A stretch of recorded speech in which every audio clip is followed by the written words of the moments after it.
Welcome to Christian Statesman. I'm your host, Zach Wagner, and this is episode 100, A Second Amendment Story. Years ago, I worked on a project with a fellow colleague who was renowned as one of the top professors of botany in the nation.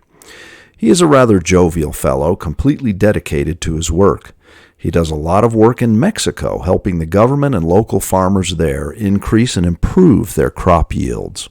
He is also a veteran and a dyed-in-the-wool true blue American. Like most patriots, he abhors violence, but recognizes the need for self-defense when required, especially when he has long observed the power such criminal enterprises as the drug cartels exercise over a failed state and a helpless population in Mexico. He has seen the bloodshed there firsthand. We were having lunch some years ago discussing a few of the adventures he experienced south of the border over the years on other unrelated projects. The discussion moved to the fact that civilians in Mexico rarely had any way to defend themselves, while the cartels have military-level armaments.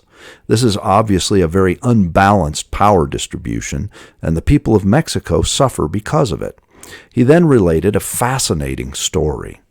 He told me that when he was a doctoral candidate in the 50s, one of his professional mentors was a renowned Japanese biologist.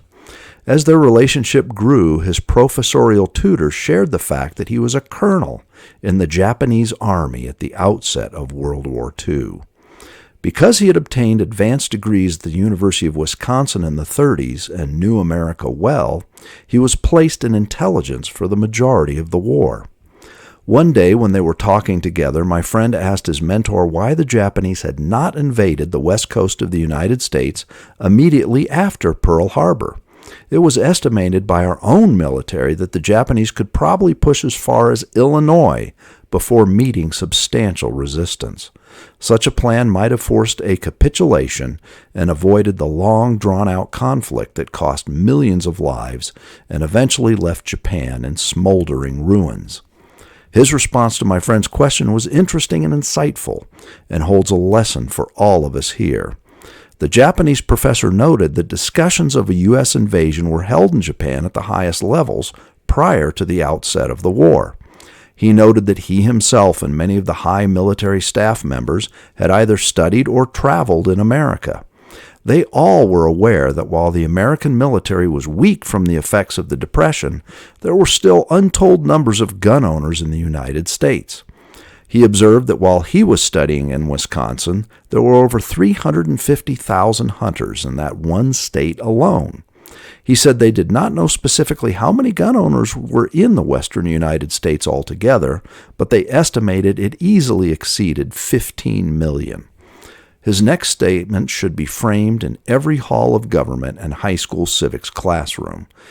He said, quote, "We knew that these gun owners and hunters were thriving all across the western United States. Had we landed on your shores, these people would all begin hunting for us, and that was an untenable situation," unquote. And in fact, the official annals of history reflect this sentiment. Admiral Yamamoto himself once went on that an invasion of America was unwise because, quote, "there would be a gun behind every blade of grass," unquote. As always, history is an unrelenting teacher. Can we hear the warnings of history all around us when it comes to the issue of private and protected firearms ownership? Today, as the irrational leftists in this country attack the Second Amendment, while simultaneously being countered by brave states like Texas who are loosening gun laws, we should keep in mind the full implication of that precious constitutional mandate. It is private gun ownership that discouraged a hostile invading army from coming on our shores during the last World War. Let that sink in for a minute. Are the dynamics still in play today? Are there still hostile actors that would seek to attack or plunder the United States?